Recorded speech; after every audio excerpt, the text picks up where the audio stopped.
Hi there, I'm Dani Henderson, spiritualtherapist.com, and he's back.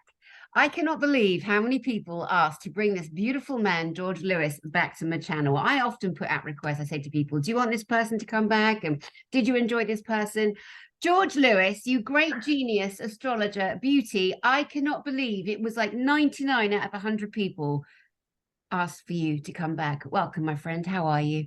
Oh, such a pleasure. Really well. And of course, still vibrating after your Galactic conference. I mean, what an incredible 3 day weekend it was. Profound beyond. It linked up for me so much stuff that I didn't know in the 3D, but in some ways it was pure remembrance in the 5D. What? Yeah.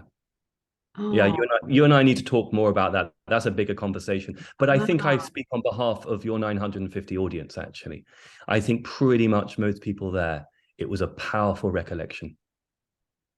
I mean, when Alex Collier, the father of the movement, I mean, there's no question about it. I mean, to quote Elena Danaan, when he explains about the explosion and the Orion invasion of Lyra, and how we all had to flee, and some brave souls stayed behind in order for the families to flee, and how in a way that seeded the galaxy, through to Arcturus and the Pleiades. And this is, millions of years ago. It's profound. And even if it's symbolic for some of us still processing the information, it's a sense of this is a galactic conversation. And what is our human history? We haven't been told the whole thing. And in some ways, for me, the spiritual side of me, for sure, the more the Raphael as opposed to the Michael in terms of archetypes, I would say there's a lot of healing that needs to be involved. It's not so much pointing the finger, because the frequency was thus far. The frequency was of a low vibration. But as we ascend, and this is what the Great Awakening is about, it really is a question of understanding our true human galactic history. And Alex Collier and Elena Danaan, your two absolute flagships of the Galactic Conference, really explain this beautifully well in a way that's very complementary. That was amazing. And just for those out there who don't know, because I never assume everybody knows what we're discussing, we put on the most incredible conference ever in terms of disclosure, telling the truth of every system, of every corruption, every system that's corrupt, which they all are pretty much on our planet: churches, religion, medicine, education, science, politics, blah, blah, blah, blah, blah. And so I created this conference. It's called the Galactic and Spiritual Informers Connection. And we connected with over 950 people, beautiful people. They came, they wanted to connect to their star families, they wanted to breathe into their galactic selves, they wanted to find other people that they could just be themselves with. They wanted to come as they are galactic beings that they are. Some of them were so clearly not of this world. There was deliberately people in the audience. We knew they were coming. I had dinner with Space Force. I had meetings with Star Alliance and Earth Alliance, and the people were just incredible. It was beyond my expectations. And they were pretty high. I mean, I expected it to be so good and beautiful, and without the speakers, of course, there's no conference. The speakers were off the charts, and they people are still unpacking, and they will be. Like, there were some big bombs dropped in there. I mean, one silly daft tart, negative Nelly, came to see how many speakers she could pull in her show. Silly cow. Anyway, she was like, well, I knew what they were going to be talking about, so I sat my ass outside and waited for people to come out so I could interview them. No, you didn't know what they were going to talk about, you daft banana. How could you? They were disclosing stuff they can't disclose on BoobTube. Honestly, there was another bloke there, another boob tuber. He was outside. He was recruiting for Satan. He was. I shit you not. I do not lie about these things. What a knob, honestly. I can't even tell you. But, oh, and there was that other nut job. But apart from that, you got 950 people, and you got three loony bananas and a couple of other Borgs. On the though, George, absolutely beyond my wildest dreams. And, I know. and our beautiful friend whose harp is sitting behind you, should we share who our friend is? Yeah, I'm very blessed to be spending some time with Dr. Christiane Northrup, who of course was attending the conference. Actually, we drove down there together. So it's very nice to have her two beautiful harps behind me, setting the energetic tone for this conversation today. Totally. And we love her. We love you, Christiane. I'm going to get her on this week as well. We're going to have a girly catch up on my channel. Do you know, she's the most in touch with her feelings, one of the most in touch with her feelings women I've ever met. So I had you guys move to the front to reserve seating because I could do that. I could pull rank and get you guys good seats. I mean, You know, actually, if just to continue the plug, you were very sweet to give her the platform. Obviously, what was so interesting is the audience just, you know, everyone knows who she is because she's so important in the movement, and in particular in preserving the human DNA. let's put it at that. And the not just the website, the dating application that she's setting up called Au Naturel. I just can't wait for that, because to bring, you know, humans from around the world together who still maintain the human DNA is going to be profound and so important for the seeding, the reseeding of the planet. Absolutely. So I was sitting right by her, and the connection she has to humanity, her brilliance, her genius, her femininity, the fact that she's a female doctor, and so much more. And I did pull her up on stage, as you know, because even though she wasn't there to deliver intel on galactic hybridization, how starcraft spaceships work, what's happening in Atlantis, and so much more, as you say, she is so magnificently important in the full disclosure of planet Earth, and the things that she does as a warrior, as a leader. And there's a picture I got, someone sent a picture, and it was Alex Collier and Christiane, Dr. Christiane Northrup, saying hi and leaning into each other to have a hug, and somebody captured that moment. And I'm like, right there is the clashing and the cuddling and the loving and the honoring of two titans on this planet. And that right there is truth. And they had actually a lovely farewell dinner on the last night at a nice Japanese restaurant, which was really great, that they got to sit next to each other and sort of exchange. And it's I think that's also something, Dani, you've been so you know, whether you're aware of this, is bringing so many incredible people, soul family, together. You know, this is the Great Awakening. Is so many of us, so many of your listeners, I speak for myself, you know, have been isolated.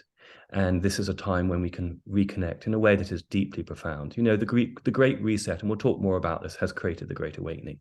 And yes, it's been painful, but we've needed the ghastly Klaus Schwabi in order to have an offset, to have something to bounce off from, to say, no, we want to stand up for humanity. And the Great Awakening is about soul family coming together, because so many of us have lost, you know, even if it's short term, or sometimes very sadly, we've physically lost loved ones in the sense of they've passed. But many of us, I speak for myself, have lost as far as the family and relationships with children. For me, it's just my daughter, because of the belief that you know, I believe in this, and I am awake to what's happening, but it requires us to be compassionate for those who have yet to waken up. And of course, children get caught in the middle. And I think what's special about the conference that we all attended is how remarkable it was to meet soul family, and how healing it is to do that. Absolutely. And again, you know, even with this business in the arm, you know, nobody cares. Nobody cared if you got it or you didn't. It just doesn't matter. It's so beyond that. You know, there's no this side or that side. It just is love. 100%. And that's what people sometimes are missing. It's just a love for self first, and then growing, and then moving forward. What were you going to say? No, so I'm so glad you brought that up, because it's really important to reiterate that point to all of us, all of your listeners, to everyone, that if one has had the shot, or a number of them, it is so wonderful what is coming out as far as technology. So from a very personal, even selfish perspective of why the conference was profound for me, is because I connected with certain individuals and speakers who have access to the technologies that have been suppressed for we the people since they weren't invented, because these technologies are galactic. But we are going to have access. It's called open source. And I got chills as I say this, what was so beautiful is understanding that, let's take, for example, the DEEMS. The DEEMS is a certain type of healing modality, and yeah, you exactly. Do you want to explain? This was just beside me. Do you want to explain, Dani, what it does? So the Deems device is a device that is based on free energy. And our beautiful friend Chris O'Connor, my space brother, was taken by the Earth military, and he was taken into a program off planet, of which there are many, many, many hundreds. They're called dark programs or secret space programs, blah, blah. Not so secret now. And he was making these off planet, and he did a deal with them to say, if I can remember my memories, because they wipe your memory, can I make them on the planet? And the military said, oh, you'll never remember. But of course he did, because he's smarter than they are. And he brought it back, and it's based on the thousands and thousands of year old Baghdad battery. And it's iron and copper rods. And he has surrounded them with 13 magnets in the main body. This is the 14th magnet up here. And they go around, they create energy. You can pull energy in or out of the body. You can attach the crystals, which are over there, I think. It's phenomenal. You're never going to plug it in because you don't need to, because it's free energy. It's harnessed, magnetic, And it has a crystal quartz in it as well, doesn't it? Mm-hmm. See, that's what makes it so special, isn't it? The combination of the magnet and the crystal quartz through the beeswax, something like that, he was telling me. Right. And it creates what's known as piezo or piezoelectricity, which is the same electrical frequency that runs our pineal gland. It is so what we are. It is so organically, bioorganically what we are. And so a lot of people, he was there at the conference with his tent. He was doing healings. He was helping people feel the frequency and connect to this. Oh, it was just amazing, amazing. No, amazing. he was one of my favorites. And I really enjoyed getting to know him over that dinner. And I found his story so compelling, because at the end of the day, here he is in service to humanity. And this is the new paradigm. At the end of the day, the Great Awakening is we, the people, are all going to be able to have access to this information and these technologies. But the point about open source is, say, for example, when you get hold of the Deems, you're able to take it apart if you choose to and try and build upon it. You see, humans are innately creative, powerfully creative.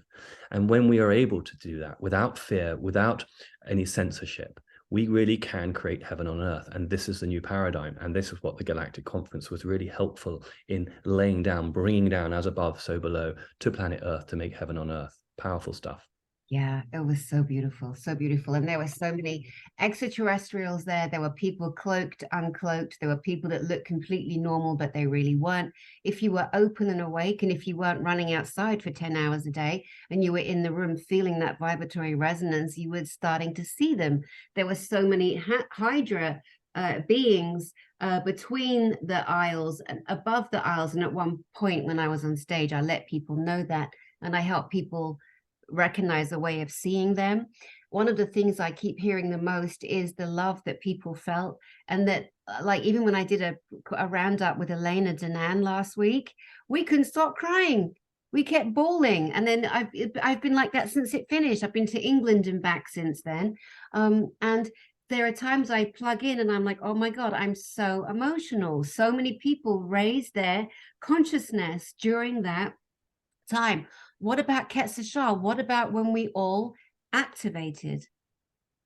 Yeah, no, that was powerful. The shamanistic side of it too, being able to see the deep wisdoms. And this isn't my wheelhouse in the same way. I'm very much a beginner student when it comes to Mesoamerica, shamanism, and the Aztecs and the Mayans. I mean, I've been to many of the sites, but really it isn't my wheelhouse, and I would always defer to others, and many of you will know much more. But it was profound, because it was activating for us in the body to be able to chant and to understand, actually, which I didn't know, some of those Mayans did leave because of the darkness that's ascended on the planet. So there is a very strong galactic story to that too, which for me was really beautiful to see, that all these civilizations at the end of the day were connected to source, and just some of them got corrupted. It's the same for Atlantis. It got corrupted from within.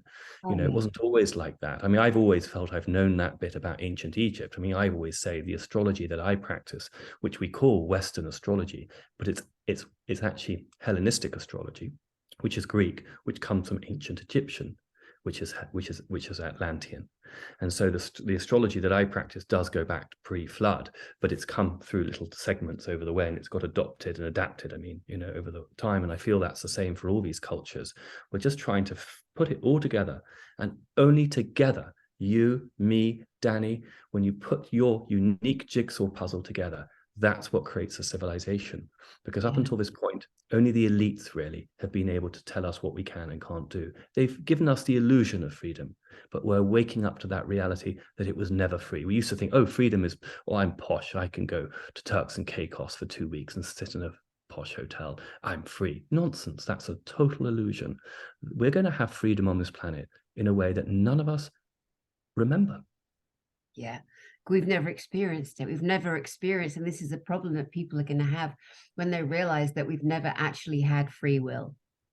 Free will at the will of the others. Yeah. And why they got the name elites, I will never know. So anyway, I don't want to keep banging on about negative things. I said my bit about the negative Nellies that came. We addressed that.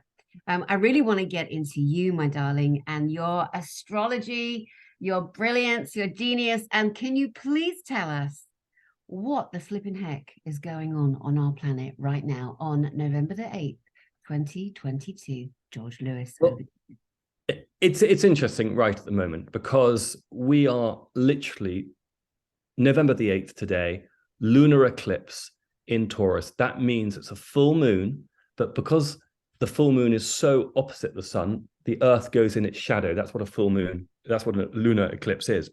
But what makes this very unusual is, okay, firstly, it's in Scorpio, and Scorpio does mean death and resurrection. It means deep transformation, but we have a Uranus playing into this, or as we Brits will say, Uranus. Okay, and and childishly giggle. Yeah, but humor is really important. I'm still working on it at these trying times. No, I think what's really interesting is the Uranus connection here, because Uranus always brings in a surprise. It always shocks. Think of the sky god, the father of Saturn. And what does Saturn do to his father? He castrates him. Saturn always wants to regulate and control unfettered freedom. And of course, in our life, in our galaxy, we need to have the balance between Saturn and Uranus. Of course, what we've lived in, and we've discussed this, Saturn has been way, way too in control. The word Satan comes from Saturn, too much top-down government. I mean, I could go into the astrological symbolism of this. The fact is, in 2020, up until 2020, every single conjunction of Jupiter and Saturn was in an Earth sign. If you think of that, Earth, top down, queen in a handbag, sitting on top of the pyramid, okay, running the show. And what's happened now, it's shifted in 2020 into air. Air is the only element that is invisible. It's information, okay? So it's going like that. We've sort of flattened it. We've flattened the pyramid. And as a result, we are, and this is what technology is at the highest expression, is sharing information like we are doing now to one another, filling in the jigsaw puzzle, co-creating bidirectionality. And the astrology, of course, tells us so much of what's coming down the pipeline. I always say this: millionaires never use astrology, billionaires always do. I also say this to people who aren't so knowledgeable, that the Vatican Church systematically abolished astrology from about the 8th, 9th century Common Era right through to the early modern. Now, the early modern, the Enlightenment of the 1800s, it doesn't need to be abolished in the same way. It eventually gets trivialized. Astrology, part of astronomy, part of what's called natural philosophy.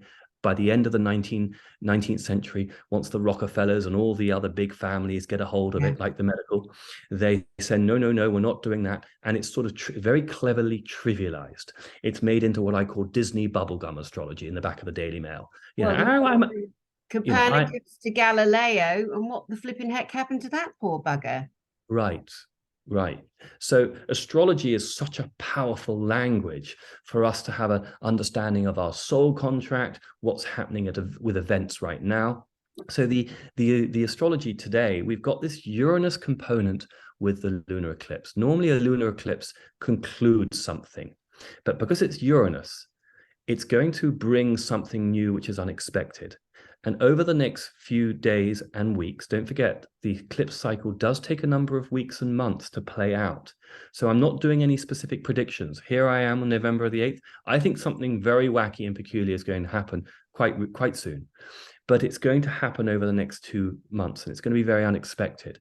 And then you have to look at the charts of like the United States, or the charts of people who are in power, or who are sort of visible, and who has a strong Uranus connection. Well, I find it very fascinating, for example, that Mr. Trump has a sun conjunct Uranus. I mean, it is very fascinating. His sun is 22 degrees Gemini, and it's conjunct the North Node, 20 degrees Gemini, and it's conjunct Uranus at 17 degrees Gemini. He was born during a lunar eclipse. Here we have a lunar eclipse, again, activated, this time in Scorpio Taurus, so a little different, but with Uranus. I definitely see something happening very big with him, whether he comes back in a certain way, he comes to the forefront, maybe there will be something which will be delivered in public in front of us, which will be very strange and unexpected. And this is the thing about the archetypes. I really try and stick with them to read it with clarity. It pulls our own belief system away. It's what I can't implore more.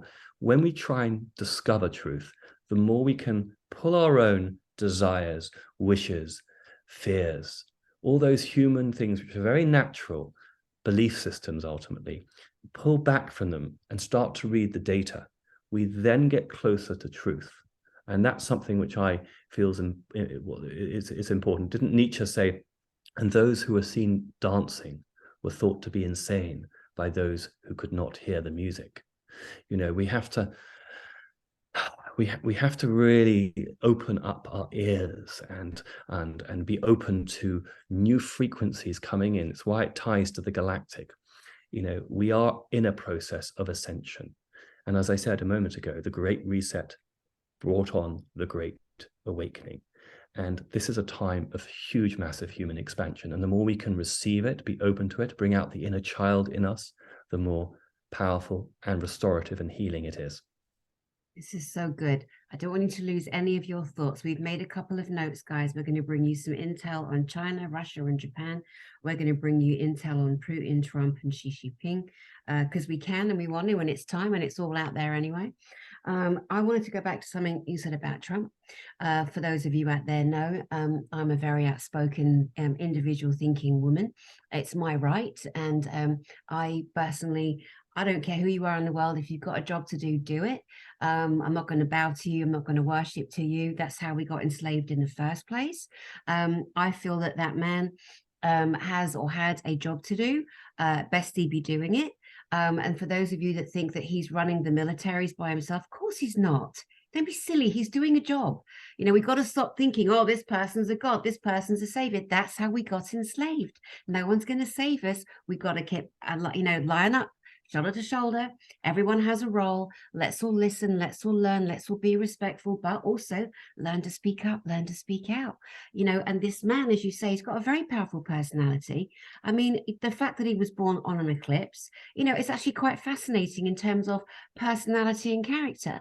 Can you give us a little bit more on the astrology side in terms of what was happening around his birth and what would then potentially dictate the kind of personality somebody might have being born on an eclipse? So this is a great question. So for any of you, for example, who may be triggered by what I call the orange man, what I want you to do now as we enter this is come into your hearts, take a deep breath in, and be open to receive information.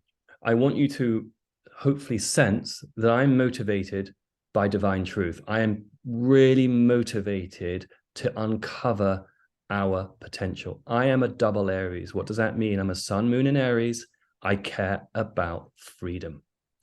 I have a Uranus opposite my moon, an exact opposition. I have a very strong Uranian component in my chart. Dr. Northrup has a Uranus on her ascendant, exactly. The people who are really going to walk it, and I haven't done even Darling Dani's astrology yet, and that's next on the menu, I hope.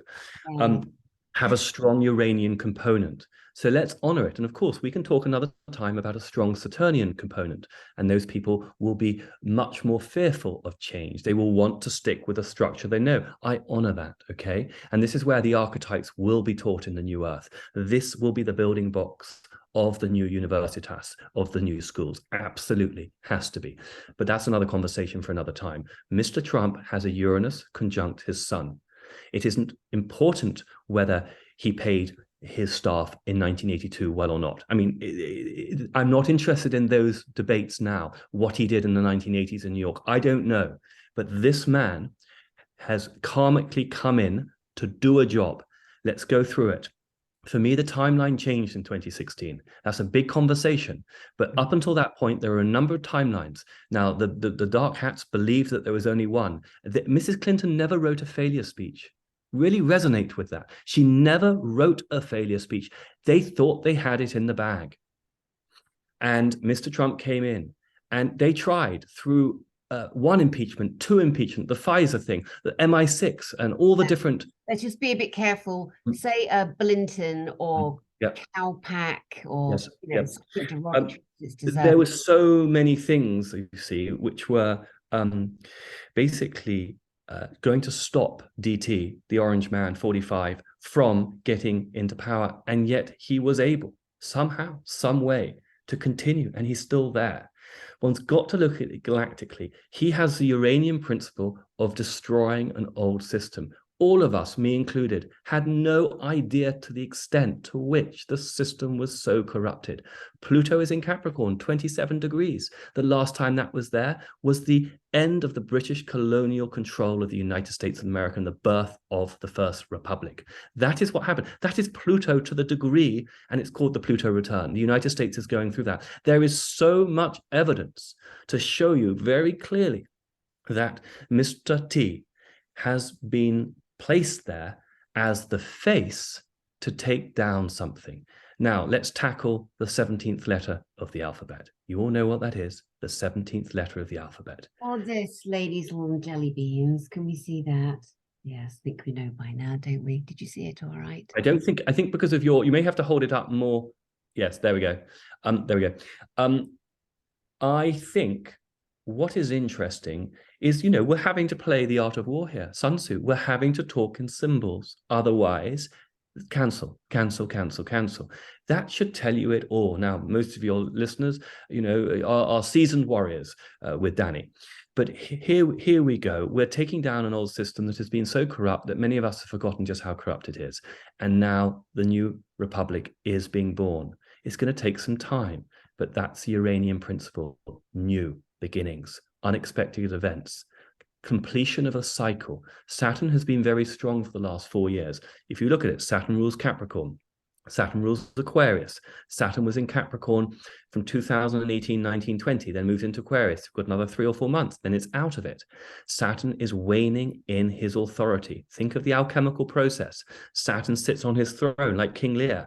And Mars is broken at the base of his throne. His arrows are snapped. He's impotent. He can't even make children. He's lost all his virility. Venus is sitting in her squalor and excrement, so debauched that every orifice is non-functional. Mercury is talking absolute gibble, can't even communicate truth. This is the alchemical process. And what we're witnessing is the takedown of Saturn. And what it really is the renewal of Saturn. It's not that we get rid of Saturn conceptually. Of course not. We need structure. Saturn is architectural foundation from which the Uranian principle comes in, from which you can be creative. That is the magic of humanity. And that is what we're birthing. So let's look at the Orange Man as just the messenger, as just a part of a much bigger project, a very visible project. And the 17th letter of the alphabet is military intelligence. I would believe it's connected to Project Looking Glass. I believe it's connected to time travel. That's a whole other conversation, but it's a very galactic conversation. And for me, I've sensed that since the beginning of the first drops in 2017. God, dude, I love you so much.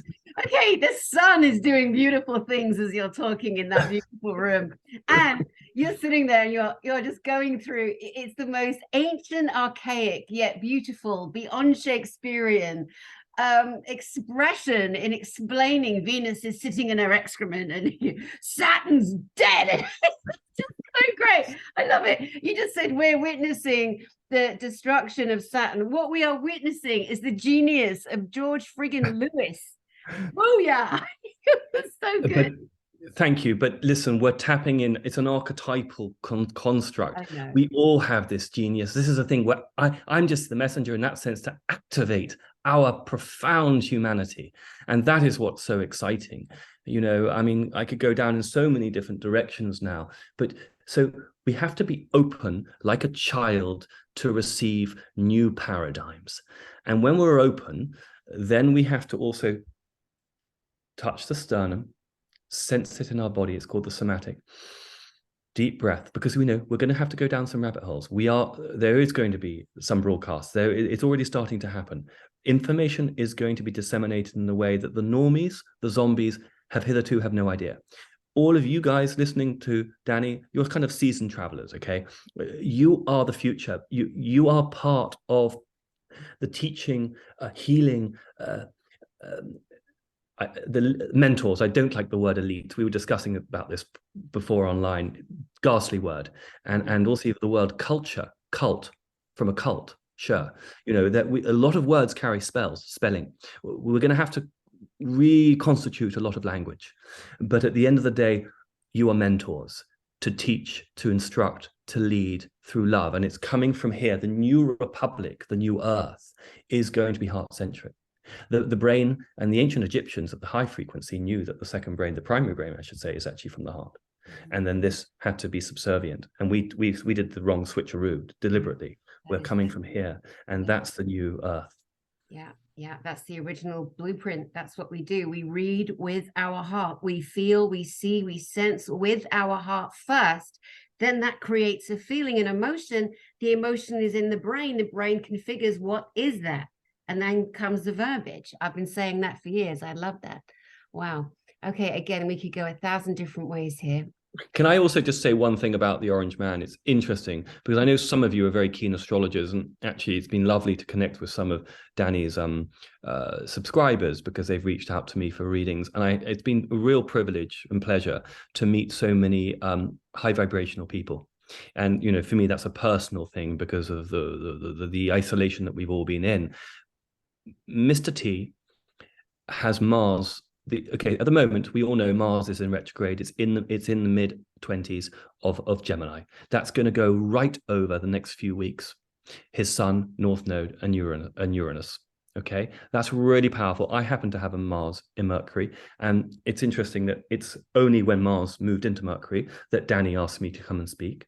That so and so I get these invitations. Before Mars moved into Mercury, I wasn't getting them. There's something about the clockwork of astrology that is deeply profound. We are going to see much more visibility of Mr. T. It just has to happen. And there's a second reason. Mars natally is 26 degrees Leo in his chart. That makes a trine, which is a positive energetic. I'm so sorry, that makes a sextile to Gemini. Forgive me, sextile, which is a positive energetic to his natal sun. I know this is sounding technical, but what it means, it gives fuel to the fire, literally fire, and they're both yang signs. Gemini is a yang sign, so is Leo, of energy towards something he's about to do.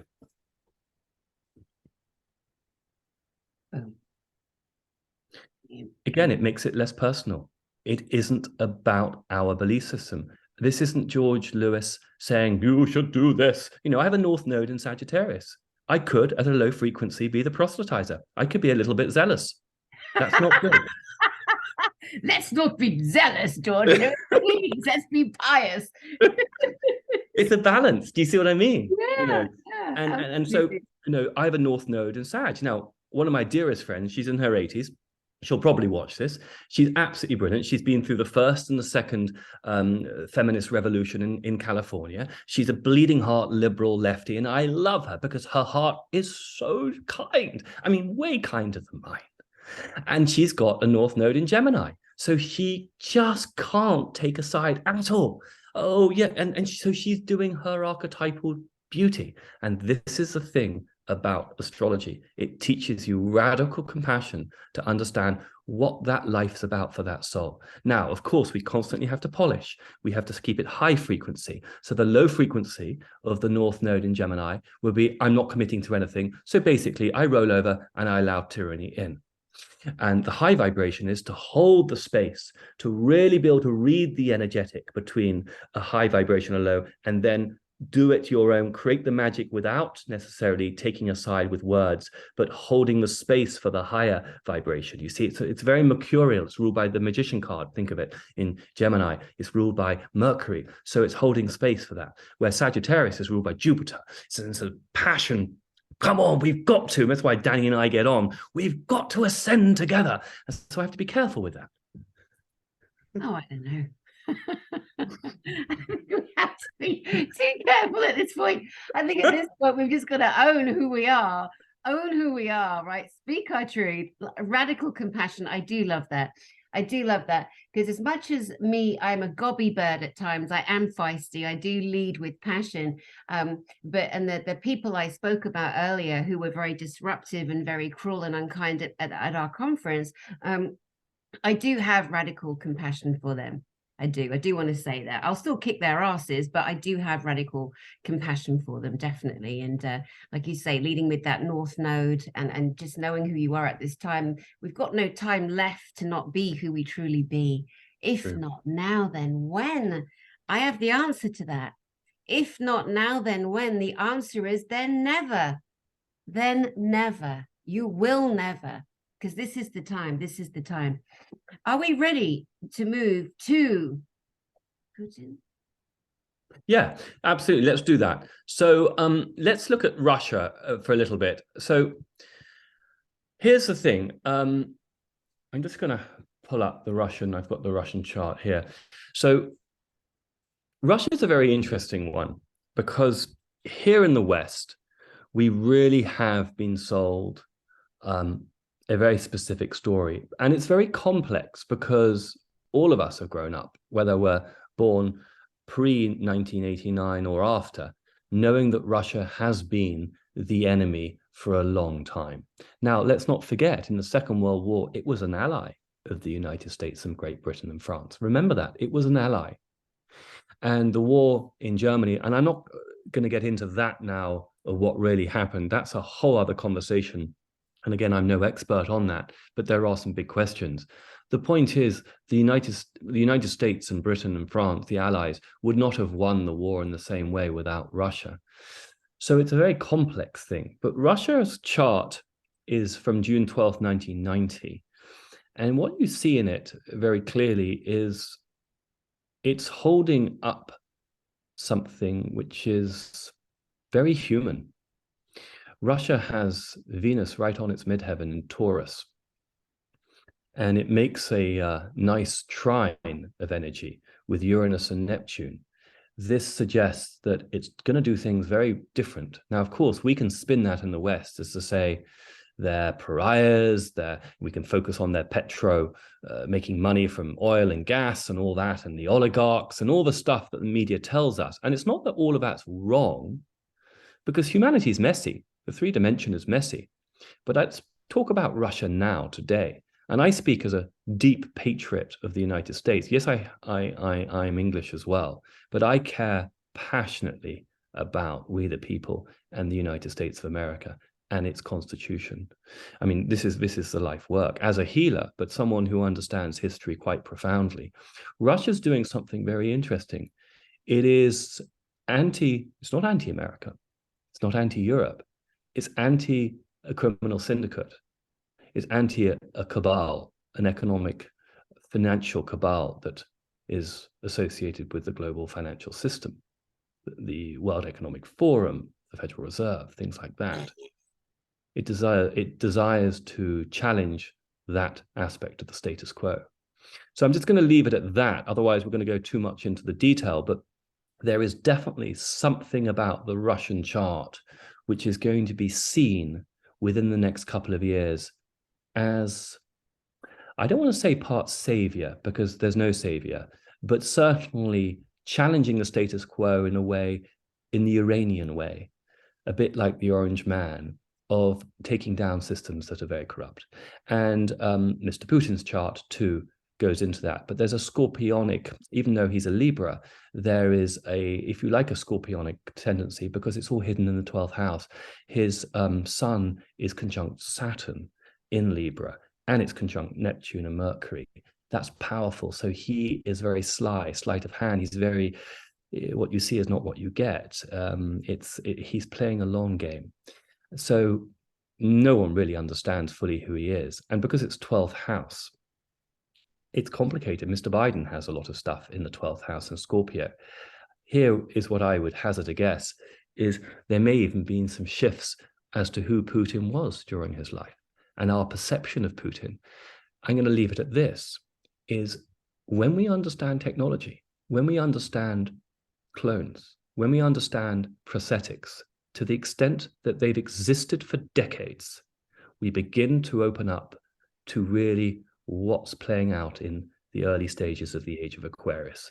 When we profoundly understand that technologies have been suppressed, going back to the Galactic Conference, for over 50, 60 years. I mean, even pre-Roswell, but certainly the crash of Roswell 47, 48 and the reverse engineering, we have to see that some of these characters who we see as an individual may have been switched out.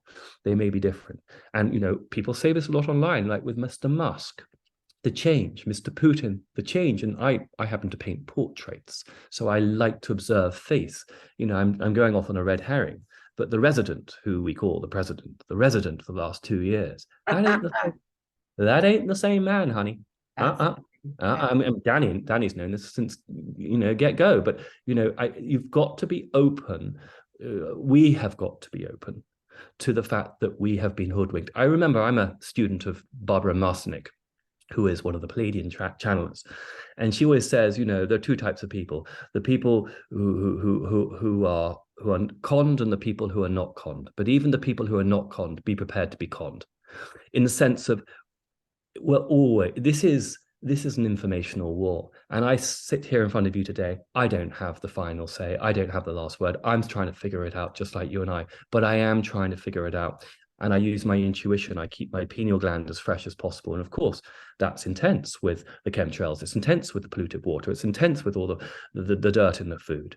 And it's a life work. But it's coming, guys. It's coming. So Putin, Russia, it ain't what we've been told. I'm going to leave it at that for that one. Brilliant. Back to your, you know, nod to the technology, prosthetics, camouflage. I mean, even if you look at the, you know, CIA, FBI, those guys that were in our audience, hello again, they have been masters of disguise for many years, male or female, African, Indian, it doesn't really matter, they can do it. So that technology is not new, it's really old and advanced. The truth is that the murdered Nikola Tesla, who gave us Wi-Fi, he gave us drone technology, he gave us remote control submarines, he gave us the basic fundamentals of technology that we use today. There were others as well. Marconi came after him. Marconi used 9 of Nikola Tesla's patents to send his signal. There's many things. I love talking about Tesla. I get very excited. But what I want to say is that most of the technologies that would have advanced us, we already had by the year 1901 maximum. And no one out there can say otherwise. You better not, because truth's coming out. So really just knowing that, and knowing that we are taking it back. We're not asking for it.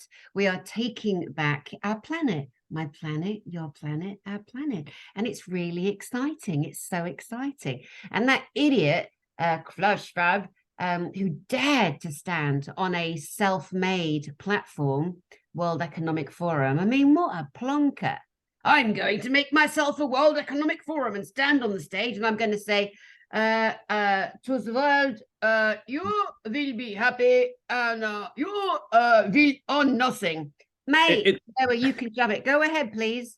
It reminds me of John Cleese's sketch. You know, I can't remember which ones it is. I think it's the Germans in 40 Towers. I can't remember it, but it's all like, trespassers will be tied up with piano wire.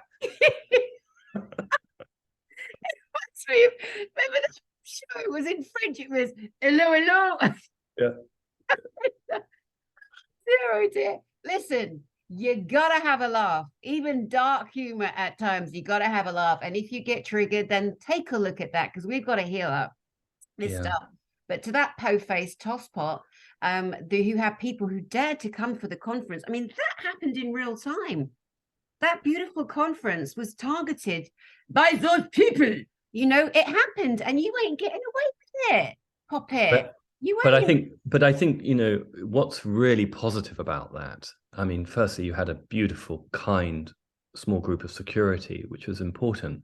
But what was really powerful is how one is protected. You, the speakers, we, the guests, were protected. Yeah, Because I mean, this is where I'm very, very positive that in a different timeline, that would not have been able to have gone ahead for many reasons. yeah. It went ahead without any interruption. Forget the odd individual. That's normal. I mean, and again, as a guest, I have never been to a conference that was of such a high vibration. I've been to astrology conferences, sound healing conferences. There are always egotistical people there. Maybe I was one of them back in the day. The point is, not this time, not the people I met. And so there's the timeline shift. You see, you're beginning to see that the world, the galactic support is there, the Gaiaistic support is there. This is the time for our ascension. The timelines have merged. You know, if you look at it through the frequency, and there were many different potentialities.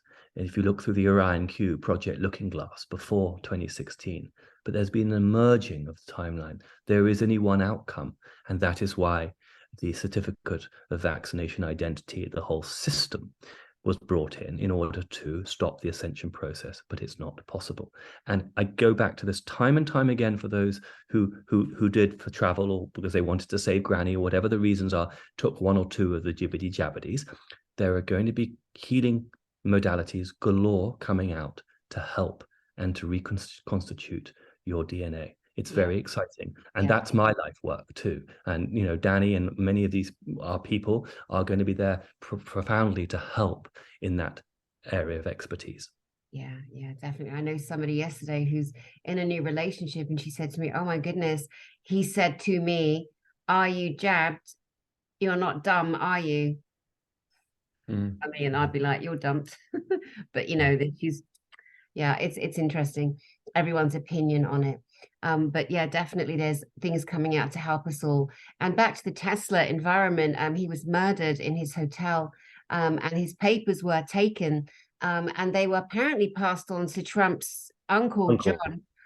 Because then we go back into what you briefly touched on, was the time travel aspect. And at this stage of our lives, as we're awakening and we're recognizing that we've been told the truth through things like Star Trek and Star Wars, and there's been disclosure in movies, the whole time we've literally been being shown the truth of many, many things. And now people are finally getting their heads around the concept of time travel.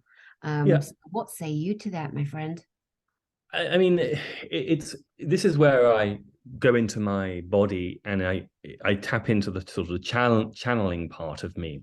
This has always felt right, that the 17th letter of the alphabet, it's not only military intelligence, it's divine galactic intelligence helping us in our ascension process.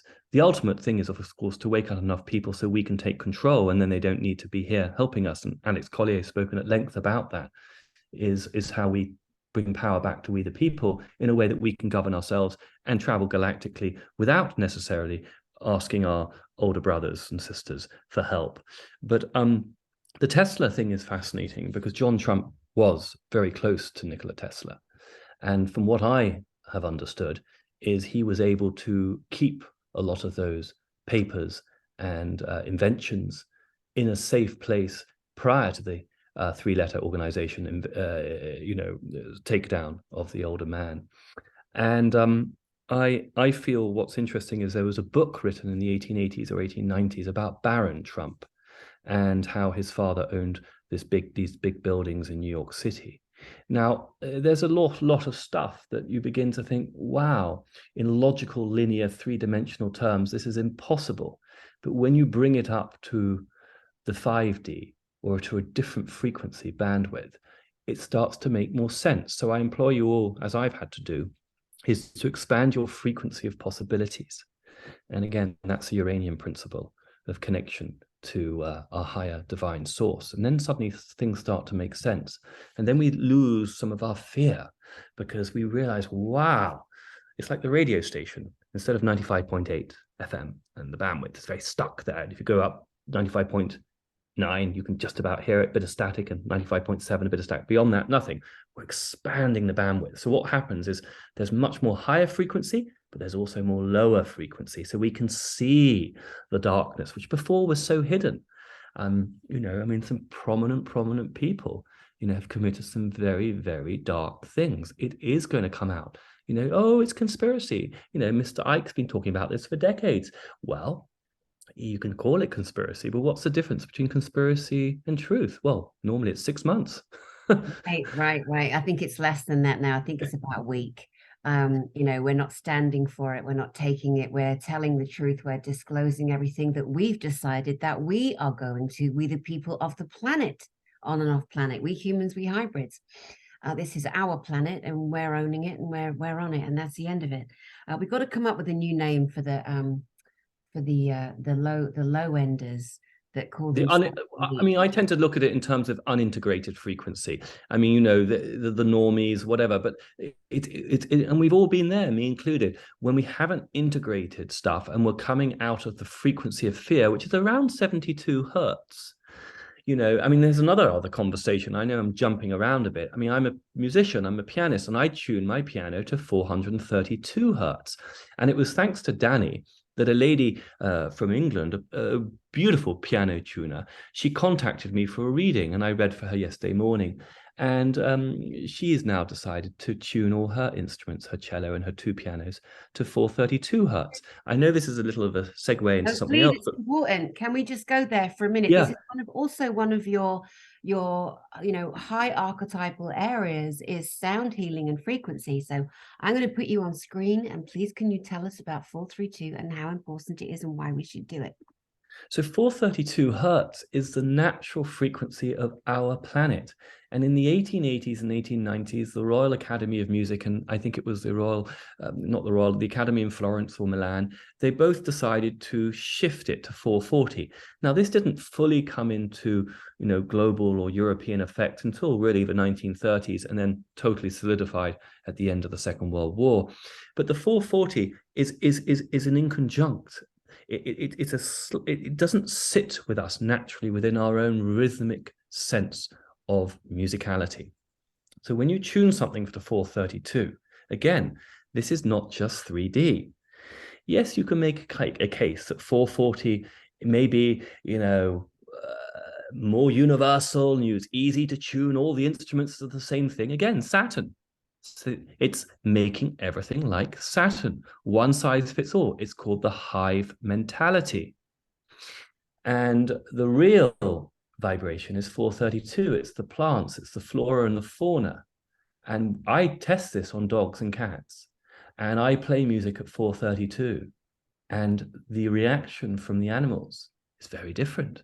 Mm-hmm. Isn't that proof enough? Mm-hmm. Why do I have to prove it in a linear, masculine, logical, you know, way? Why can't I prove it in a way that balances the logic with the emotional, intuitive, cosmic, imaginative connection?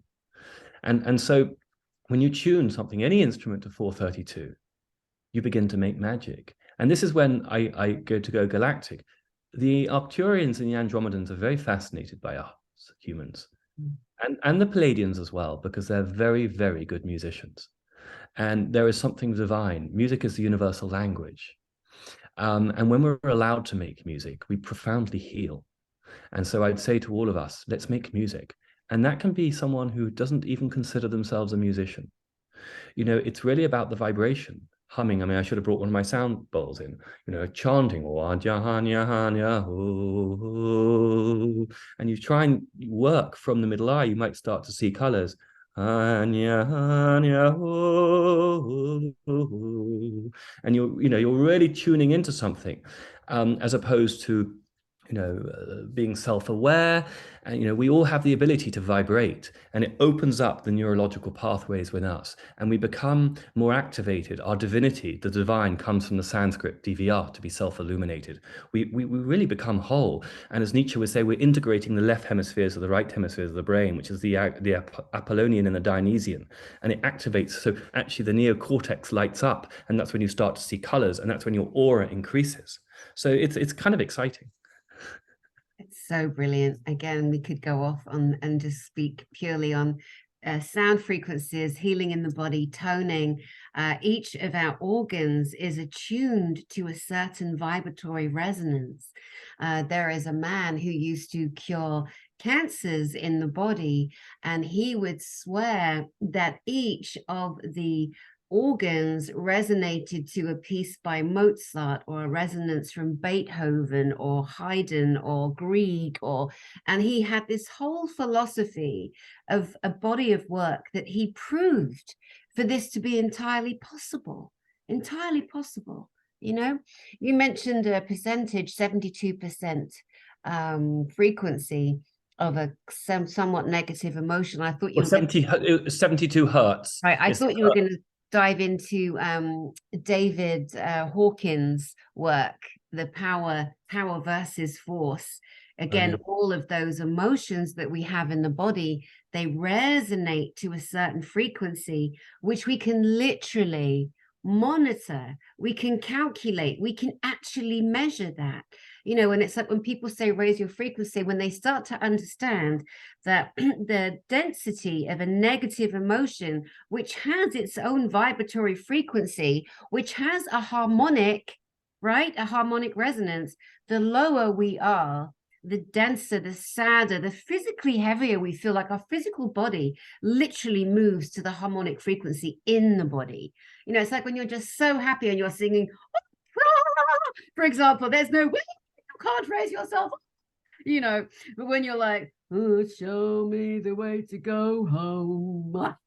With that song, I'm tired, I don't want to go to bed, but I'm just giving a highlighted version really of what you were saying, because what we're doing is you and I, between the two of us and all the things that we know that we've experienced, we're gifting for free on the Small But Mighty channel to the audience that will watch this as much information as we can in a very condensed amount of time, and they either pick it up or they don't. But it's just so fun to tiptoe through all these legendary masses of information that we have that are there to help us grow. And we're diving down in the 1800s here and earlier up to the very present moment with so much information in one place, right? Yeah. No, I mean, it's also interesting because you talk about the harmonics, and I think of the harmonic convergence. And, I remember one of my favorite astrologers is Pam Gregory. And one of the reasons why I like her so much is because her energy is so light. I mean, she's fully awake, and she's so clever the way she discusses things which are not meant to be discussed. But she was talking about the harmonic convergence. And I think this is this whole energy, the solar flashes that have infused our world. I mean, the light in the last week throughout the eastern seaboard has just been unbelievable. I mean, I was showing Christiane Northrup last night. I showed her some, I do sun gazing, and I learned this from a Tibetan teacher when I was living in Bhutan 6-7 years ago, to sun gaze. And I only do it for the last 20 minutes as the sun goes down, the first 20-25 minutes when the sun comes up. I haven't got enough ability yet to go. But when you start tap into the light and it comes in you really heal yourself, and you can almost get energy and food from the photons that are coming in. The sun has changed. I remember Pam Gregory saying on one of her channels that when we were younger, the sun was more yellow, and now it's more white. It's gone into a different phase. Actually, it's profound.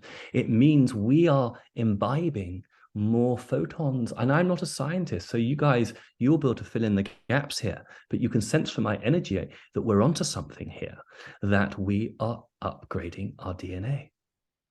We are in so many different ways. I'm glad you raised sun gazing or sun programming. It is an ancient form of bringing light into the pineal, the third eye, to the pineal, to the pituitary, and down to the base, the Kundalini, the Caduceus, and up and down and up and down, also formulating some thought on the ancient structure of what is known as Kriya Yoga.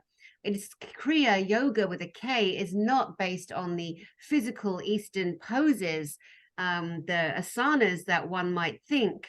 You know, warrior pose is one of my favorite poses, and then child pose, and then nanite.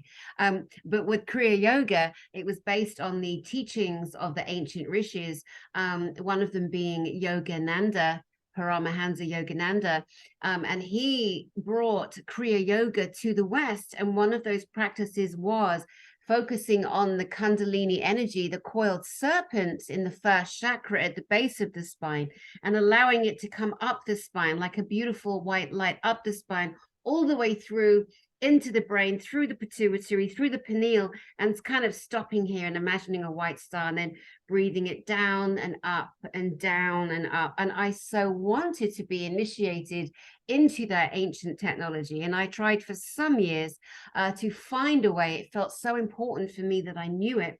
And plus, in his book Autobiography of a Yogi, which I couldn't recommend, I love that book so much. isn't it such a, do you know, for those of you that don't know, and a lot of you watching this would do, because I've mentioned it before, plus the audience, honestly, they're so proper smart that seem to watch this channel. They're just brilliant, honestly.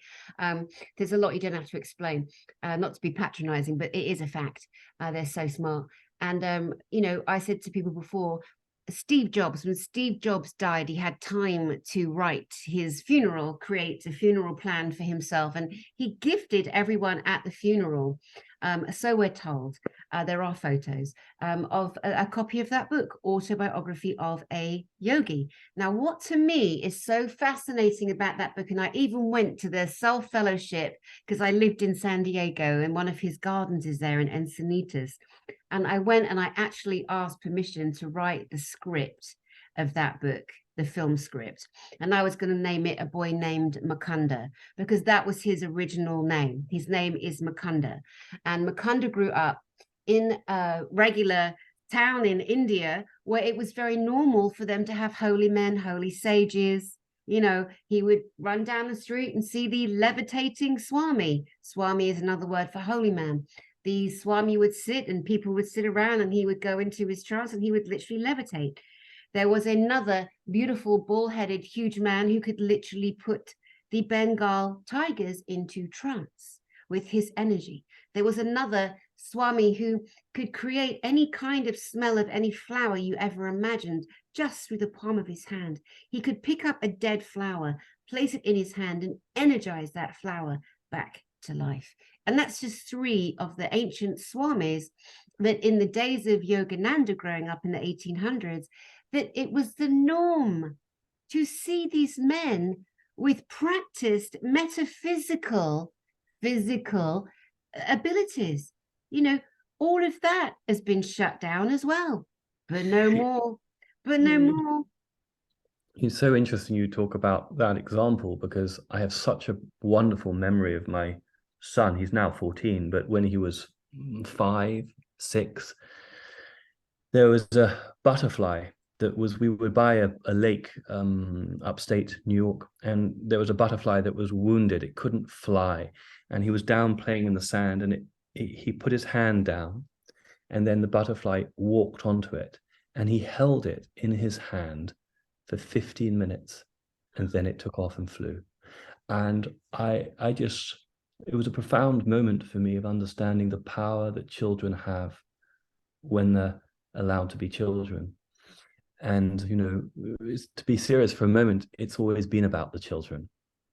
And that's very cryptic, what I've said, but it's profoundly about the children, because without that, the planetary vibration, you see, can't ascend. And that's where it's deliciously wonderful. What is happening since 2016 is, even though it may not appear it right now, is we're helping the children remain children.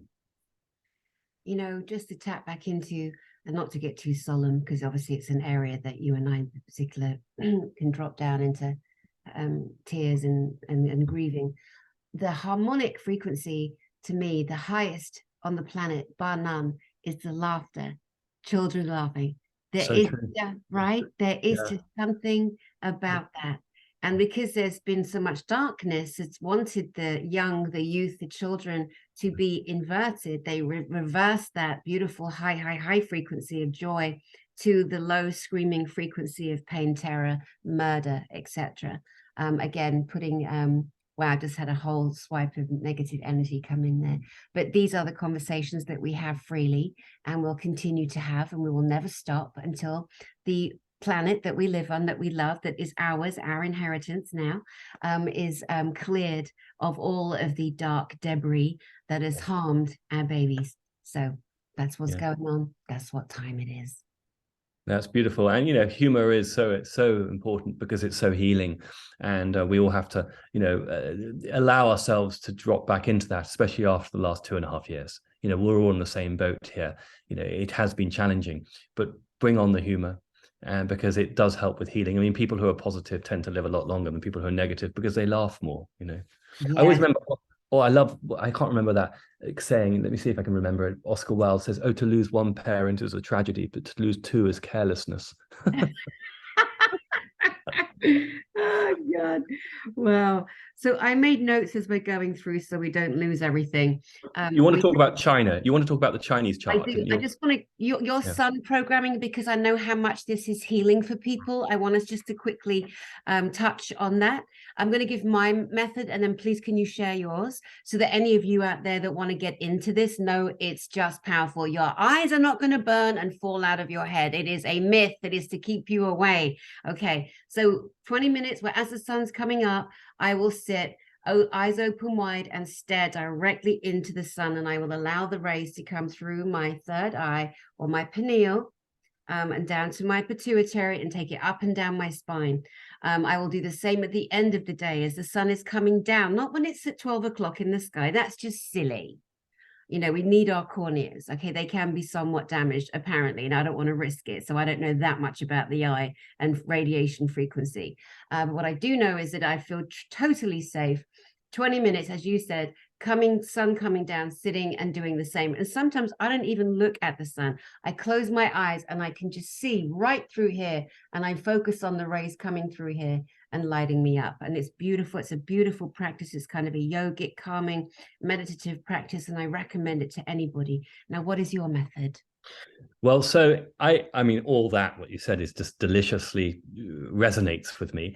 What I love, and I also totally concur with you within the first 20 minutes and the last 20 minutes. I mean, just go slowly, build it up. It's really important. You're the driving force. You're the captain of the ship. So we're just giving you pointers. And so then you go away and do what you want. But start small. Start with a couple of minutes if that's easier. Don't jump into 20. Build it up to 20. If you've done 20, that's fine. Go a little bit more.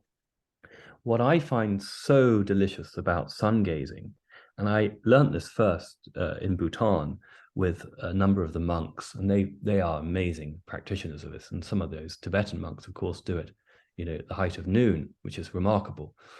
Is once you look into the sun, especially I love morning, like Dani, I like the first part, it comes up.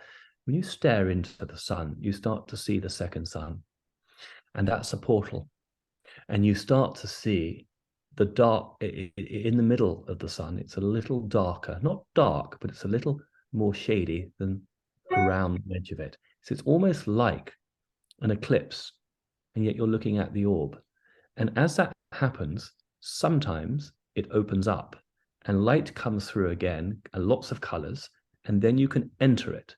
And that is one of the portals to different dimensions. So even if you want to just take that symbolically, and that's fine, I do as well, it's something profoundly renewing about that activation. Now, I also like the Kriyas. I like breath of fire, and I often teach this to people, especially if they don't have enough fire. So for me, a lot of it's elemental. So I'm strong in fire, air, and water, but I have no earth. So I need more grounding stuff. Some of my patients, they don't have any fire. So what I try and get them to do, I hold the hands out like that, and normally the thumbs are up like that, and go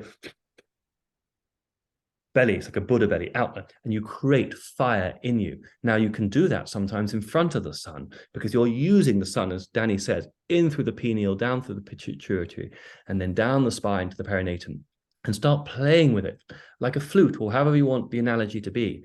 And then sometimes it will come back out of your pineal gland. She's absolutely right. It's not just the crown in this case. It can be, but you're actually working with the pineal. You're having a relationship, because what the sun is doing is activating your entire divine code.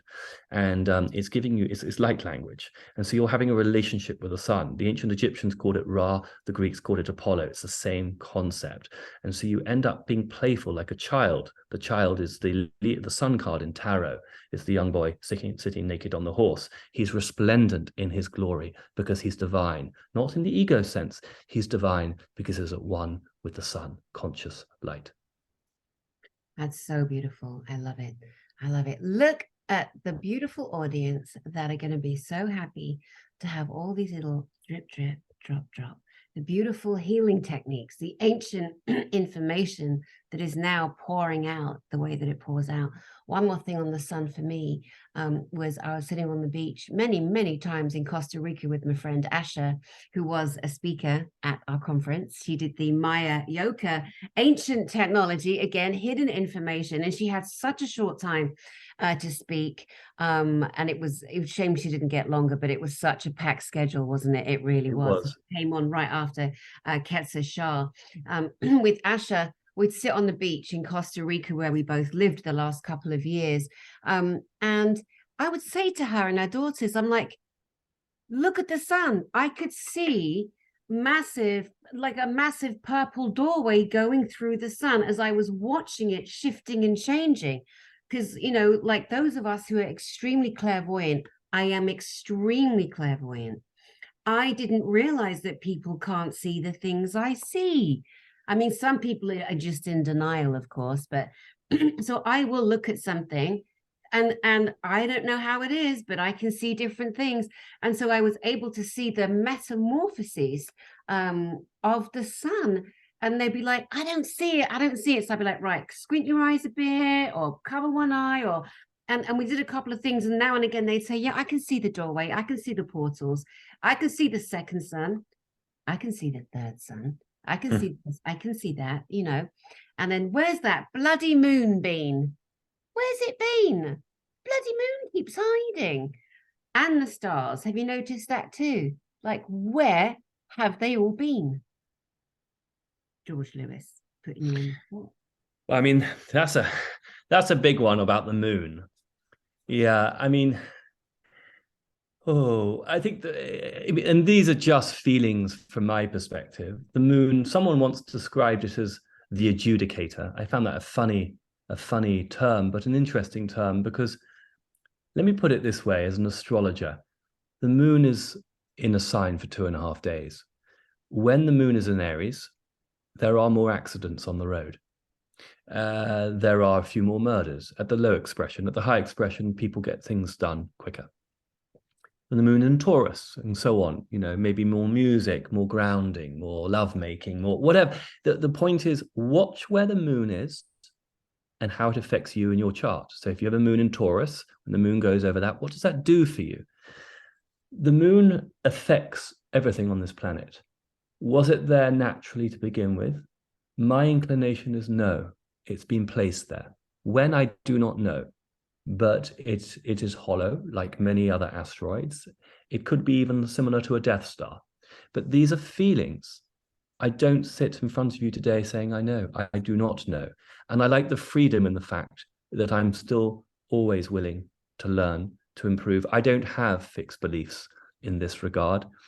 That gives me huge freedom, because I genuinely want to discover the truth as much as is possible. At the same time, the mysteries of the world, the majesty of the world, there are going to be certain things as a human being which I will never know, and I must be comfortable with that as well. So the moon, it's a curious thing, and I'm very much open to the fact that we've been told very little truth about it to date. Yeah, the moon is a very, very curious thing indeed, my love. Really, really. And I think, if anything, you know, as we are starting to open eyes, minds, hearts, and look at things in a way that we maybe haven't before, we were raised in the belief that the sun has one role and the moon has another, being mainly that it literally pulls in and out of the tides on the planet. Well, all I would say to people in terms of doing their own exploring, if that is the case, then on the nights where the moon is nowhere to be found, or if it's supposed to be up here on the far left and oh my goodness, it's over there on the diagonal far right, how could that happen? Is it true then that the moon is pulling in the tides? Is that something else that we've been misled upon? I believe, yes, indeed, absolutely. But again, we are here to disseminate information, have a thinky dink ourselves and make up our own minds about what we believe is the true planet that we live on and the moon that surrounds us and much, much more. Now, my love, are we going to dive into another country? Yeah, absolutely. I mean, you did ask me before if we could sort of touch a little bit upon China, because China is an interesting one. I mean, certainly, I haven't got Mao Zedong's, I'm sorry, I haven't got Xi Jinping's chart in front of me, but I can remember quite clearly that he has, even though he's younger than Mr. T, he has a similar configuration of Uranus. And so there is a lot of hidden surprises with him. But I'm also interested in the fact that it was his father who was killed, assassinated, or purged, as they would call it. I think it was back in the early 60s when he was a young boy. And with his a lot of 12th house activation, there is definitely an element of him being a snake in the grass in the long term, wanting to get retribution, which could come out in many different ways. But I am very open to the fact that, again, a bit like Putin, we've been told that Xi Jinping is the monster and the head of the Chinese Communist Party. That could be true, by the way, but I'm of the inclination that the energies of that soul and the soul contract of what we call Xi Jinping is working from within to take down a monstrous system. So what I find fascinating about the Chinese birth chart, now, of course, you've got to look at when you do a national birth chart, you have to take it from, in this case, the moment of proclamation that Mao gave his speech in Tiananmen Square. Okay, so that it's like the United Kingdom's chart. It was more formalized. It was when the Act of Union was actually signed into law in Parliament in 1801, whenever it was, between England and Wales and Scotland. Now with China, it's Mao Zedong, and the moon was rising right on the ascendant as he gave that speech. And what's interesting about that is when the moon is on the ascendant, and especially in Aquarius, it bodes huge control over a nation, but it's naturally unstable. And so there is this totalitarian, you see Aquarius at a low frequency is ideological tyranny. And as we enter into the age of Aquarius, at the lowest frequency, which is what Saturn would have liked to have done prior to the timeline shift to 2016, was to continue that global domination of, if you like, communist fascism. It's the same thing, of total tyrannical control of we the people on planet Earth, and the enslavement of people. Think of the Georgia Guidestones, which was taken out 4 months ago. And so what's also interesting, and this is a little on the dark side when you look at Chinese chart, you see a very interesting Venus in Scorpio right up on the midheaven. Now, Venus in Scorpio at a high frequency is the beauty of psychological transformation through, and in the midheaven. So it's like being seen as this beautiful country. You think of the forbidden, you think of the Forbidden City, or you think of the old lovely texts of the I Ching. Well, at the low frequency, Venus in Scorpio is deep Venusian manipulation, psychological control, and it's making an exact square with Mars and Pluto. I mean, I have shivers when I looked at that the other day. That is not only psychological control, but Leo rules children. It means experimentation, manipulation, and all the above of it within state function, state-controlled manipulation. Pluto conjunct Mars in Leo, 7th house, individuals being tortured, etc., and also taking some pleasure, Venus, from this psychological torture. What have we got? We have the eclipse right over Venus now. That is coming to an end. Wow, that's powerful. In our last conversation that we had together on the Small But Mighty channel, Oh, goodness me, hold on. No, thank you. Sorry, bloody housekeeping. Don't need it. Don't do it every day either. In the last broadcast that you and I did, we covered the fact that if we were to look at Great Britain as a star sign, it was Capricorn, remember? Yes. And so can we just briefly say what China, what Russia, and what Japan are as you move into more information for us? Yeah, I mean, China is a Libra sign. Its sun is in Libra and its moon is in Aquarius. So, you know, you sometimes want to look at both signs. So China is basically a Libra sign. So again, Venus rules Libra.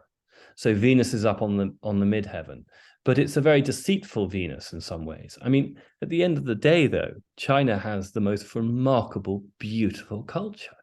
And we are, as a global civilization, grateful for that vast contribution of knowledge, of wisdom. I mean, if you think of the great philosophies and the great spiritual doctrines, and I mean, from Confucius to the I Ching to the Tao, and all the different variations of Buddhism, and even Nestorian Christianity and the different sects are there. And of course, the some of the organizations that have been purged very successfully, sadly, like, you know, the Uyghurs and the what's the group that does breath? They're amazing. Remind me of Breatharians.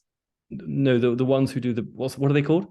The breatharians. No, there's another. Okay, yeah, I see what you're saying. I can't remember the name, but the point is, you've got these amazing groups, and they've just been suppressed. So Libra, you see, in some ways, puts on a very nice veneer of control over it, and underneath it, things, you know, aren't quite what they see. So the public image can be very polite, and we're doing all this. Everything's hunky dory at the top level. It's a bit like the United Nations, another Libra thing, you know. So that would be China. And then Russia would be, let me have a look. I mean, I know Japan is Libra as well.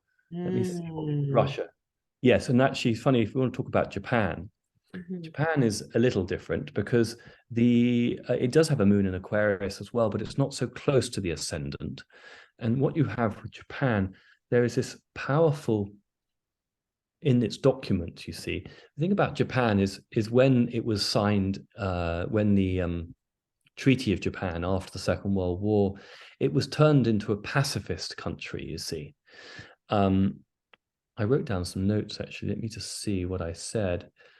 In some ways, yeah, what Japan was able to was asked to turn away from its military background because obviously it lost the war, and it had never lost a war in its history.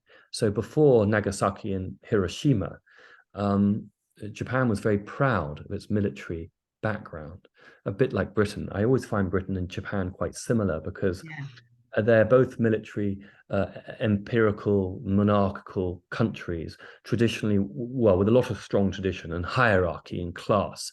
Now, you could argue that Britain has evolved in some ways a little bit more than Japan, but in some ways not, actually. It's done the external fake visualization of control of things breaking down, but really the system has stayed pretty, as you and I know, pretty static for many, many, many decades.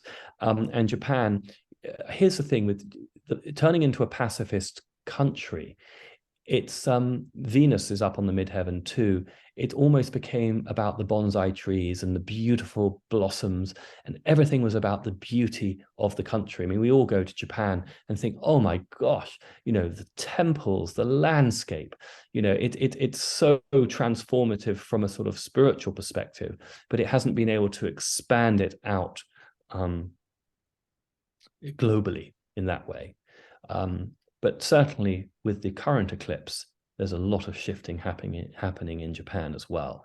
And so I see China and Japan both going through a lot of change for different reasons over the next year or so. But I particularly see the Chinese system breaking down specifically because the chart there's much more fixed energy. So without getting too technical, China has a lot of fixed energy. I believe it has 8 fixed planets in its chart and only 2 mutable, where Japan Well, no, Japan has a lot of fixed energy too, actually. They both have a lot of fixed energy. So they're both being challenged by this current eclipse. Incredible. So much again to say, and so much is piqued, by our conversation. And we were saying earlier, you and I, we have such good chemistry. We really bounce off each other. We really raise up all learnings, all teachings, all pulling in from wherever, Akashic information here, there, and everywhere. One of the things that I wanted to say about China, you mentioned the deceitful Venusian parts of her, and that's coming up to the fore. I remember, it is a stunning country. I haven't been there yet. I was going to go years ago, and decided not to, because there's no internet, but there was the hoops I had to go through. There was too much masculine bossiness, and a woman like me, it's not going to fly, Jack. It's just not. We're going to get into it. I'm going to be as respectful as I can be. I'm going to bow. I'm going to take time to learn the customs, but don't put out my light, And just before, I wanted to say that I remember years ago, there was some kind of a global event. It could have been Olympics. And they had a beautiful, beautiful, beautiful, pretty, perfect little girl, little Chinese girl with pigtails, who came out and sang. And then, horror of horrors, because you do not shame the Japanese and you do not shame the Chinese. Horror of horrors, a screen came down and there was a little girl who was actually singing, and she wasn't as thin and as pretty as the child they put out front. I don't know if you remember that, but it did happen. When you were talking about the shame, the hidden, wow, there's so much energy coming in talking about this, because this is energy that we're shining a light on. That little girl, that poor little girl, she had the beautiful voice, but she didn't have the image that was decided was perfection. And so they were shamed in that way. And then with the hidden, China, you're very naughty, China. So many ways you're naughty. Stop it. And we need to see all the pyramids, all the ancient technologies, all the star maps, all of the ancient technology that the rest of the planet has. So all of these beautiful hidden treasures that belong to all of us are coming to the fore. And then jumping to Japan, as you said, the blossoms and the beauty, and it's a very suppressed country, very suppressed. There are 99% apparently right now of people doing that again. They're like that. They're all like this. They're all like that. So this is one of the tricky things with the East, with China and Japan, is the hive mentality. Mm-hmm. And it's so ingrained, you see, in their way of being. And again, the unifier in me would love to see the balance between Eastern and Western. And if we can posit the East as more hive or collective, and the West as more individualistic, and free, we need the balance. And the world is just out of balance. So, the East, the whole world has become much more hive mentality, of course, in the last 2+ years, actually for much longer. But one thing I wanted to add on with you with the Chinese, which is interesting, is because of the Mars-Pluto conjunction in Leo in the 7th house in the natal chart, they really do fight dirty with their enemies, the Chinese. And, there's an aggressive, manipulative side to it. And it's always, China first. And yet it's the hive mentality that we're all doing it together. It's very powerful. And the West and other people have to realize that, America, for example, has never put itself first for many, many decades. And it gets into a lot of trouble when people or certain individuals want to put America first. And yet, other countries, big countries like China, have always done that. So it's almost like a double standard. But you see it in the chart. But you also see, when you brought up the one-child policy. Now, in modern astrology, in the Placidus, you have Uranus in the 5th house. So there's a sort of strangeness, there's too many boys in China, partly because what would happen is if someone had one child and it was a girl, they would either abort it if they found it, or they would, allow for a stillborn. And so China ended up having too many males. And so that's created some imbalances in the country. And obviously that's hopefully going to be corrected. But you can definitely see some peculiar characteristics in all the charts. Britain's got its peculiarities. France has got its. You mentioned Britain and you mentioned Japan. Atrocious brutality. atrocious, violent brutality, over the years. Britain invading, taking Hong Kong and India, and, people get all butthurt. I'm like, we don't own it. Sorry about that. Nothing we can do about it in our generation, but acknowledge.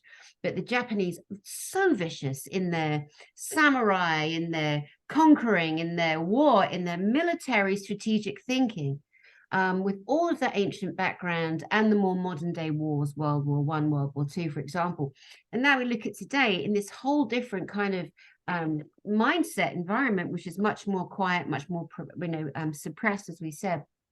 For me, I'm so drawn, and may do a conference there for the Japanese. We're still going to do a conference, everyone. We're doing the Galactic Spiritual Informers Connection again next year, Orlando, same time, same place. Details to be revealed, but just so you guys know, we're doing it. But I would love to take some of the speakers to Japan, and some of the speakers are interested in going to Japan. For me, one of the reasons is in terms of the way my body feels land masses, and my body feels movement, and I can't express it. Our bodies are barometers, and mine's off the charts in many different ways that I rarely talk about. But what I feel there is, because Japan is on three, not one, not two, but three tectonic plates. It is a pivotal nuclei in some regard on the body that we live upon on this planet. And something is truly moving there. And I don't want to go into all the specifics of what I feel, but what I'm sharing here is only what I sense, only what I feel.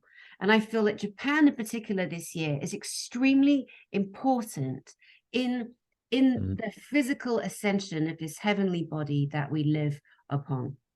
I really resonate with that, and I've been to a lot of countries, but I've never been to Japan. I long to go there, and there are a number of reasons why I wasn't able to go there before, but I long to do that, and I think it's that quality, the Venus, the Venusian, the aesthetic is so profound, and the culture, the food, whatever they do it with such great attention to detail. And of course, the spiritual side, the Shintoism, and all the old samurai mythologies. Yes, and yes. It is interesting. And yet, my grandfather was in a Japanese prisoner of war camp, in Burma. And so, again, like Britain, bringing it back full circle, both those countries in different ways. Britain's a Capricorn country, very, very, very cruel, strong, institutional, cold. Don't forget, Capricorn is ruled by Saturn. So it's the city of London, because it's the devil card in tarot. So it at a certain frequency, it's absolute financial control, controlling the gold, controlling the silver. I mean, getting the gold and silver out of Hong Kong and selling them opium in order to get them more dependent on them, to control the whole system. That's right. That's right. Yeah. All this history, and so much history that people don't realize, and not being rude, in America, because I've lived in America on and off for so many years, I noticed I was in the school system where I was working, very much involved with personnel who were really trying to create a decent school curriculum so our children could actually learn the true history of our planet, tools, life skills, for really helping them be successful individuals. I've been working on that for years and years with different people who I shall not name, but they are known in the public eye, but it's irrelevant. But there's so much information that gets withheld from, let's say, the people that live in America. And that's something else that's always bugged me. I lived in Canada, I've lived in America, I've lived in Costa Rica, I've lived in Greece, I've lived in England. In America, they always say 99.9% of Americans. Like, no. 99.9% of people. It's people. It's not Americans. What about the Africans, the Jewish, whatever,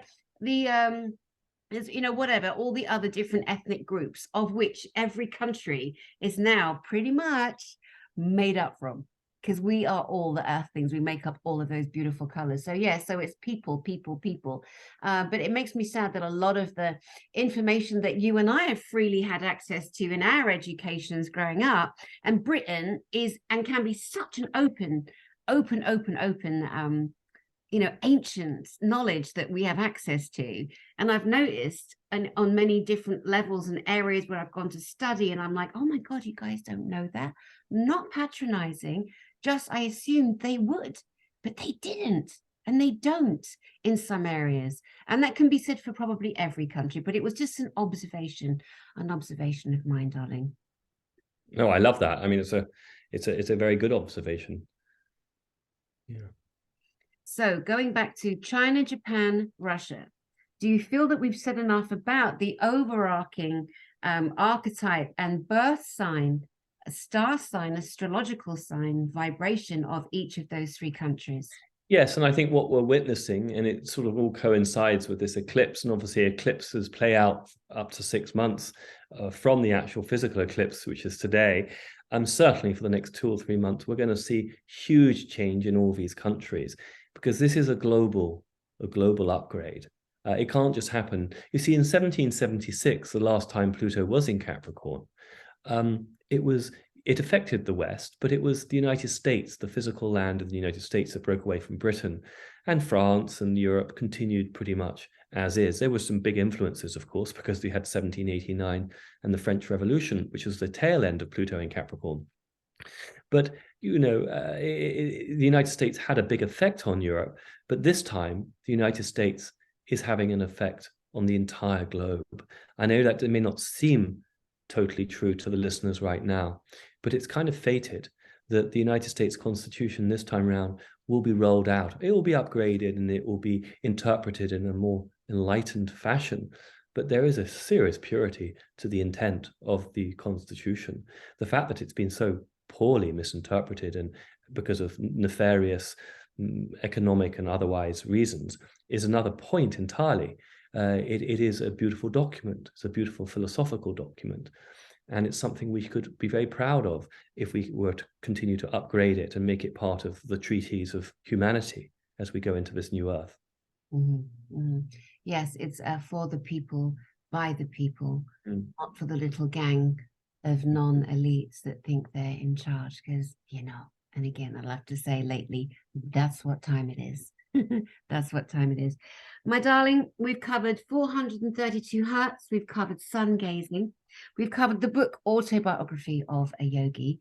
We've covered the astrological brilliance that you hold on China, Russia, Japan, and our own individual thoughts.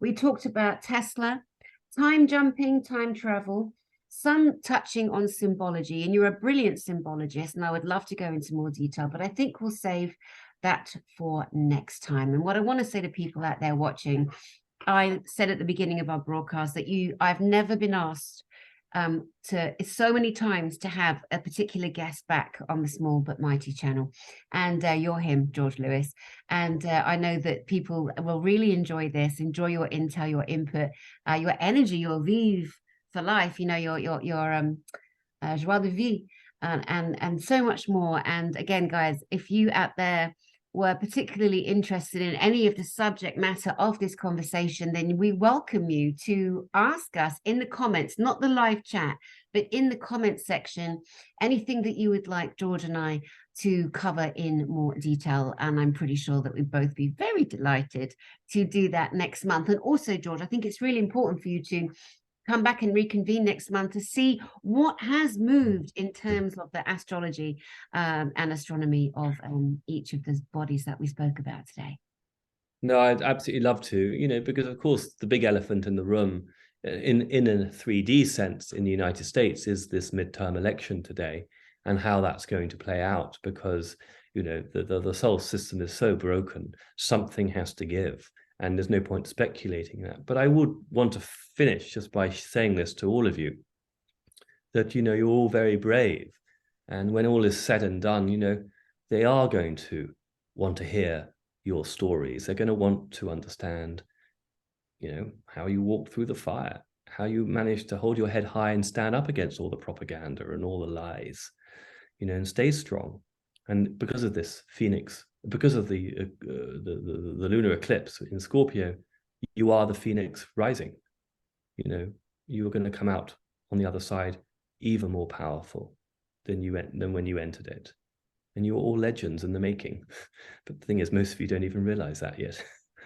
Ah, that's so beautiful. That's so wonderfully inclusive, and true for our beautiful audience to hear.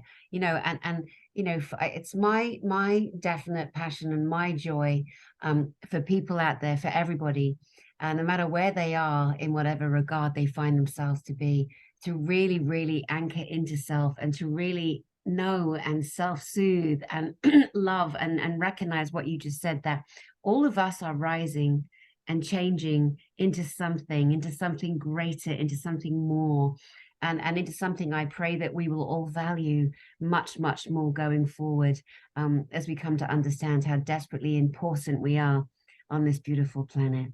So, my darling, I just love spending time with you. We covered so much really juicy subjects that I don't often get the chance to really dive into. So, a final closing words from you, my love. Well, just lots of love to you and all your listeners. Stay well, keep your vibration high, eat well, make love, be happy. Brilliant. Couldn't have said it better myself. To you lovely guys out there, I can't wait to see you again. I'm going to be bringing on my friend and Georgehewis's friend, Dr. Christiane Northrup. That's one of our harps there, or two of our harps there. And also I have some other very beautiful, there you go, there's the second one, exciting guests coming up too, and I'll let you know who they're going to be shortly. But for now and until then, from George and I, lots of love and see you soon.